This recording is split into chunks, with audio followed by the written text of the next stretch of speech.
Hey guys, just a short little quick video I thought I'd make. I've actually had a couple people recently ask me about... Oh god. There you go, the Tales from the Crypt chair has been silenced.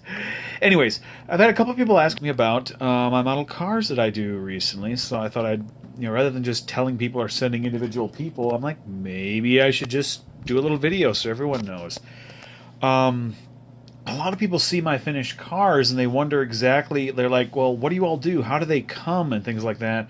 And I understand, because model making is kind of an old school hobby that not a lot of people are doing anymore, that maybe people don't really know, or maybe they only have the vague ideas, or maybe they only know from their friend that does Gundams or Warhammer or whatever, what are the car and plane models like, that type of thing. So here's what the cars are like, just to give you a real basic idea. This is a kit I got this Christmas from my kid sister. Thank you very much, Mags.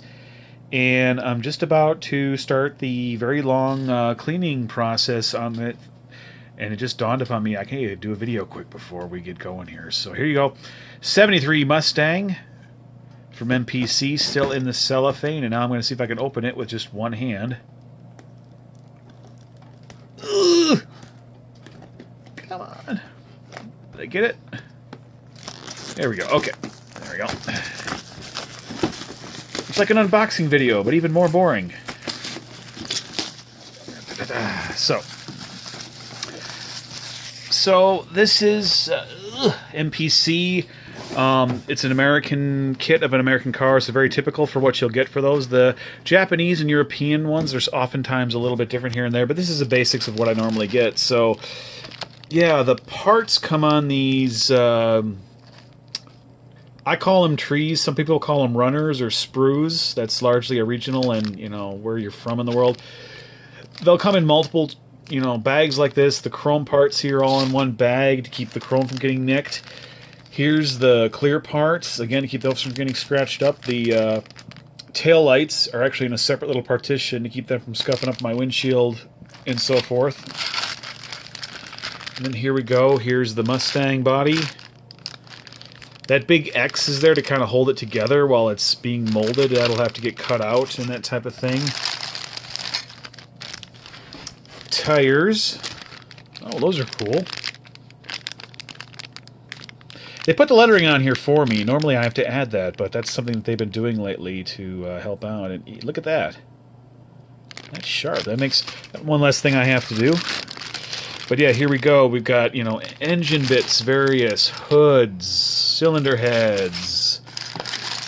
Looks like 3 different intake manifolds and that type of thing. The decals, which I'm not going to be able to show because they're under this protective paper that I don't want to open until it's time. The instructions, and something else that MPC's been doing a lot lately. They give you a little miniature version of the box the car came in, so you can cut that out and assemble it, and then that can sit behind the car. Kind of neat. But, so this is how they come, the basics of them all.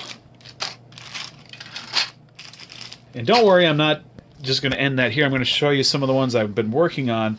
I typically work on 2 to 3 cars at a time, sometimes more, just because I have only so much time. So I don't work until I'm dead-ended. I just keep bouncing back and forth in order to make the most out of the time I've got. So flip around here. Olds Cutlass dragster that it's a pro stocker that I'm going to be making here. And then if we look over here in the back, that's a Studebaker Avante. That's the other one I'm working on right now. So we've got a mixture of those 2 cars' parts sitting on here. So a lot of times what I'll do, see right here, it's a piece of clay, and I've got a bunch of different things that I've glued them together and then painted them as a unit. We've got the headers for the Olds over here, the diff for the Studebaker's engine, the transmission for the Oldsmobile, dash and differential for the Studebaker over there. And then here we go. Here's our engine for the Oldsmobile. Little big block, as silly as that sounds to say. So I'm just starting to trick out in detail the Olds. You can kind of see I added some red paint to the rocket logo to give it that kind of a cool, make it pop for me. We've got our little carburetors down here that'll get detailed out. And then the other thing I wanted to bring up is, that's how the kits come. All the wiring and plumbing that you see, not unless it's a high skill kit from Japan or Europe, those don't come with that. I have to add that in, and this is how I do that too. So we're going to pan over here first. These are the wheels for the Studebaker.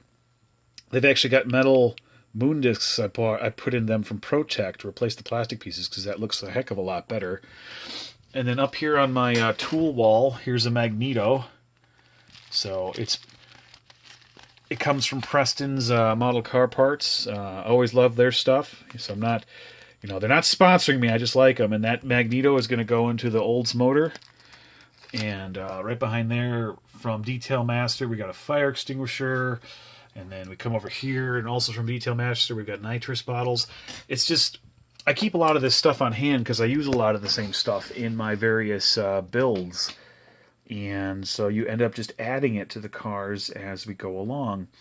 And the other thing, probably one of the final things I'll note here before we knock off here for the night, but I do a lot of parts and stuff in like batches of paint. So I'm going to flip it around here. Hopefully the camera picks this up. So here I did a whole, I went and sprayed, airbrushed a bunch of red pieces on the Studebaker, and here's probably more impressive. I'm going to see if we pull these down here by the light so you can see them. So these are all the chassis for the tube frame that's going to go under the Cutlass that I just showed you guys, the black and orange there. So gunmetal color to replicate the raw steel. And so yeah, I tape them on a plate like this, and then I just en masse airbrush them all.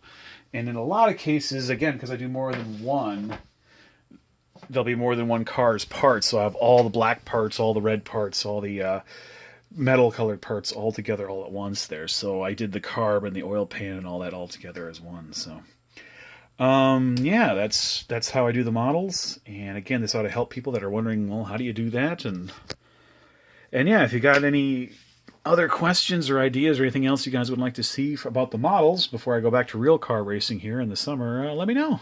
We'll go from there. Thanks for watching.